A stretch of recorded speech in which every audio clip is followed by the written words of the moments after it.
Letter 34. To the Honourable Daines Barrington. Selborne, May 9, 1776. Dear Sir, Admorant ubera tigres. Reader's Note. Tigers nursed you. Translation A.S. Klein. End note.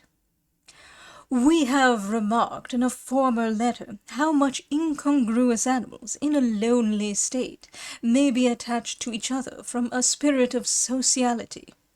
In this it may not be amiss to recount a different motive which has been known to create as strange a fondness. My friend had a little helpless leveret brought to him, which the servants fed with milk in a spoon, and about the same time his cat kittened, and the young were dispatched and buried. The hare was soon lost, and supposed to be gone the way of most foundlings, to be killed by some dog or cat. However, in about a fortnight, as the master was sitting in his garden in the dusk of the evening, he observed his cat, with tail erect, trotting towards him, and calling with little short inward notes of complacency, such as they use towards their kittens, and something gambolling after, which proved to be the leveret that the cat had supported with her milk, and continued to support with great affection. Thus was a graminivorous animal nurtured by a carnivorous and predaceous one. Why so cruel and sanguinary a beast as a cat, of the ferocious genus of Feles, the Murium leo, as Linnaeus calls it, should be affected with any tenderness towards an animal which is its natural prey, is not so easy to determine.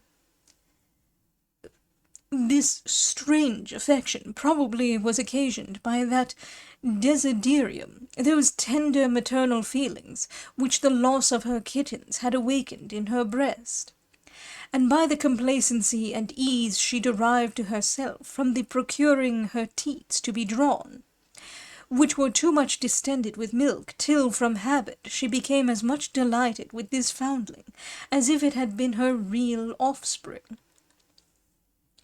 This incident is no bad solution of that strange circumstance which grave historians, as well as the poets, assert, of exposed children being sometimes nurtured by female wild beasts that probably had lost their young.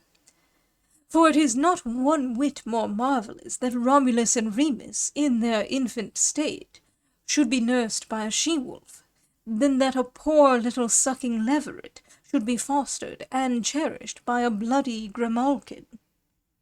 Veriti fetum mavortis in atro, progubuisse lupum, geminos fic ubera circum, ludere pendentes pueros et lambere matrum, impavidos, illam teriti cervice reflexum, mulsere alterdos, et corporo fingere lingua.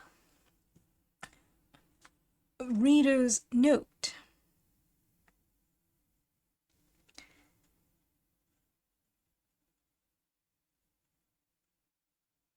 He had pictured the newly delivered she-wolf, stretched out in the green cave of Mars, with the twin boys playing, hanging from her breasts and licking their dam without fear, while she, bending her shapely neck, caressed them and moulded their bodies with her tongue.